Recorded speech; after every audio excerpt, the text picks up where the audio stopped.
فرامل الاصطفاف.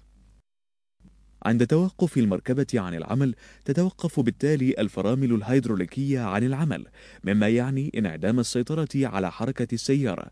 لذلك أوجدت فرامل الاصطفاف اليدوية لمنع الإطارات من الدوران عند إيقاف السيارة والاصطفاف.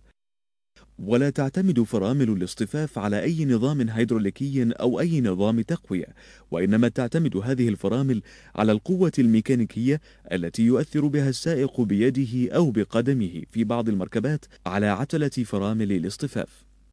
فعندما يقوم السائق برفع عتلة فرامل الاصطفاف تشد هذه الأسلاك المعدنية التي بدورها تحرك هاتين القطعتين المثبتتين على هذا القرص في كل من الإطارين الخلفيين، مما يعني انضغاط حذائي الفرملة والمادة الاحتكاكية على غطاء مجموعة الفرملة.